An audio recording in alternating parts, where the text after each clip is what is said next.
Hi, I'm Donna Jordan from Jordan Fabrics. Today I'd like to make the friendship chain pattern. This looks very interesting. I love the colors on it, but I want to use a multicolored jelly roll. So we'll use this one from Moda and it's called Mave. The pattern shows two distinct colors here. We've got the blues and we've got the reds. I think I want to just mix it all up. I think this would look good out of scraps and I think it will look good in lots of different colors. I'm going to make the lap size, which is what's showing on the front side. So we need some strips, we need some background, and we need some borders. So let's get started.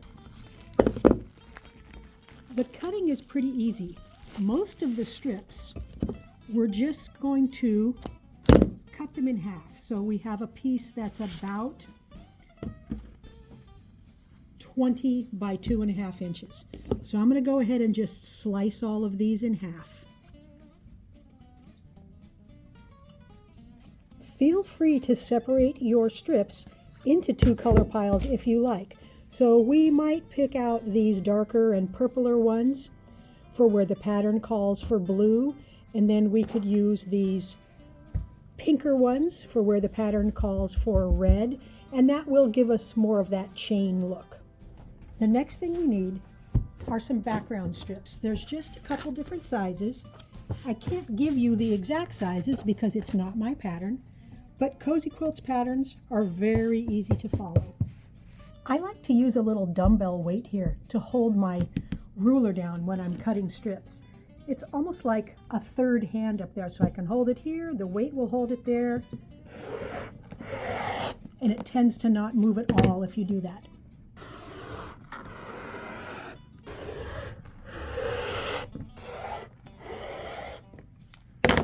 I've got a few more to cut, but all of these strips also get cut right in half right along the fold.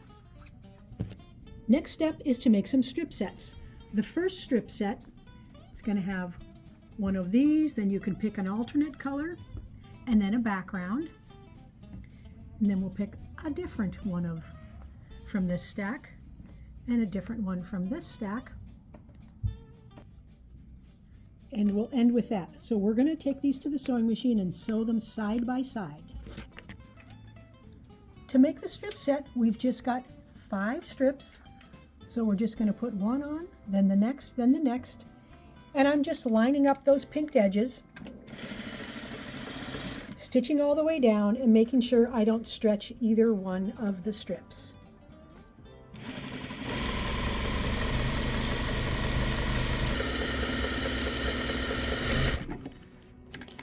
And I find it a lot easier if I finger press each seam as I go. So I'm going to press these all to one side. So I'm going to open this up here, kind of anchor it, and then pull my fingernail or even the pad of my finger right down this seam as I open it up with my hands there. And that makes it nice and flat. It'll make the ironing later on much easier.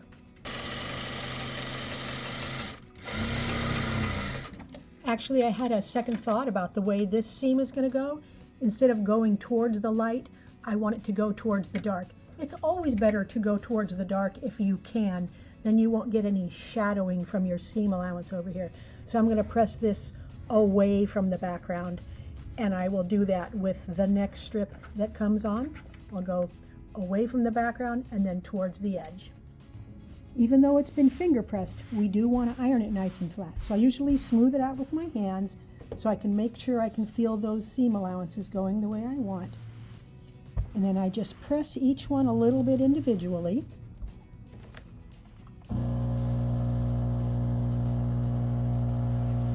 And then add a little steam. I've gone ahead and stitched together the other 2 strip units we need. There's still 5 pieces in each of them, but the fabrics are in a little bit different order. We need multiples of all of these, but once we have all those done, the procedure is the same for every one. We're going to take these and we're going to subcut them. So I'm just going to cut off a little piece at the beginning here.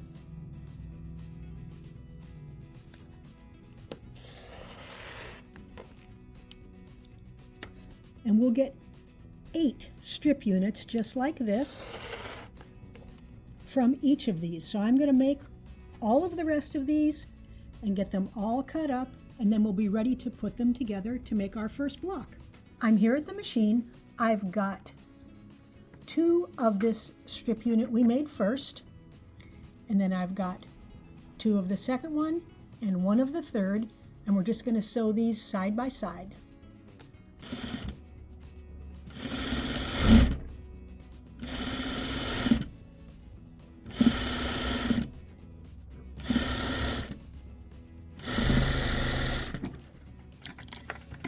And I am going to press these all the same direction. So I'm just going to open it up, give it a little finger press, and keep adding the pieces. We'll go ahead and give it a quick press. And because I separated the fabrics just a little bit, we are starting to see some little trails of color here, and I'm very happy with how that's turning out. For our second block, we're going to cut some of our remaining strips into squares, and we're going to make some half square triangles. Now, the easiest method to make these is to mark a line right across the diagonal on the back, and I'm going to get a pencil and show you how I do it. I like to put the ruler down not exactly from corner to corner because the pencil has a little width, so I move it over ever so slightly so that when I draw, it is actually from corner to corner. So now all we have to do is put one of these on top of one of these and then stitch right along the line or slightly to this side of it. Because when you fold, we're going to fold along that line. Fabric doesn't fold completely flat. And if we sew just a little bit to the side, when we open this up, everything will match there. Now, if you don't like to mark them, you can mark your machine. There's tapes you can put on your machine. If you're really brave, you can just go from corner to corner. I've made so many of these that I will often do this. I will just start in this corner and aim for the other corner.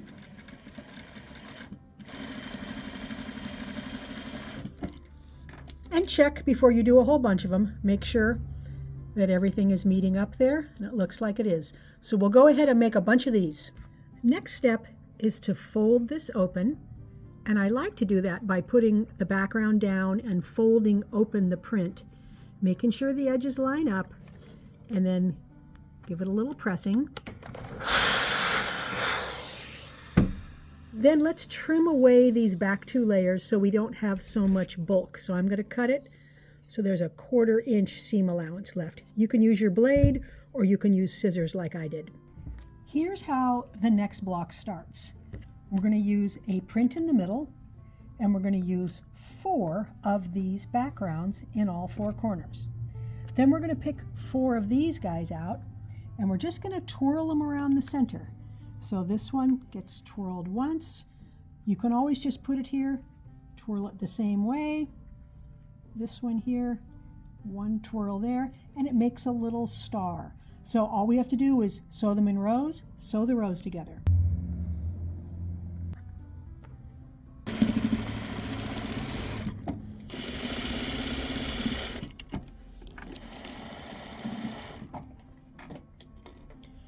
For pressing the seam allowances, you have to make a decision. I like to press these to the outside because there's extra bulk here, but that means we're pressing them towards the lightest color. So let's just see how that will work out. I really do think that will make the block the flattest. So we'll press those away and we'll press these towards the center, which works out well because we've got these extra seam allowances there. And then these 2 will go to the outside, and this will lay nice and flat when we sew these rows together. To finish up the block, all we need to do is cut some strips out of this, and those will go on the top and bottom of this block. Then we'll take our remaining strips, sew them on either side of the background, cut it into strip units, and then those pieces will go here and here with these in the corners. And then our second block will be done, and we'll be ready to lay the quilt out.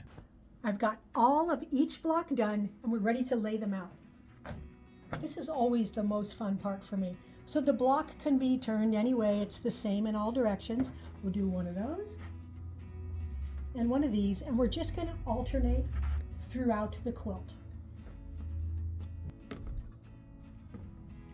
That's all the blocks. I haven't even looked to see if there's any color matches anywhere. So if I end up with two of the same here, I'm just going to spin the block around.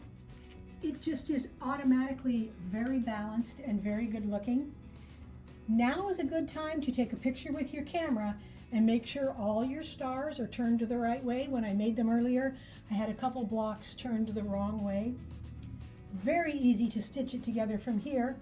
You just make the rows, sew the rows together. Then we're going to have an inner border that's the same as the background, and we'll do a printed outside border of something flowery, and we'll get it loaded onto the quilting machine. I've got the quilt all loaded up, and now we get, whoa, to pick a thread color. There's lots of them that would work. I was interested in doing the gold. There are some gold prints in here, and it does make a nice neutral. That would work. Of course, we could use this dark lilac color here. Matches very well. I don't think I'm going to want something that dark in the background. Same with this one. If you want your quilting to show, it would be a good choice. I just think I want something a little more subtle. This isn't going to show at all in the background. Doesn't really fight with the top. But I do think the lavender is the best choice. Pink matches well. This blends a little better in the darker areas. For the quilting pattern, I'm going to do posies. This is one of my favorite patterns. Let me make it a little bigger so you can see. Whoops, wrong way. I like the leaves, I like the flowers, and almost all of the prints in the quilt have flowers, so I think this will look really good.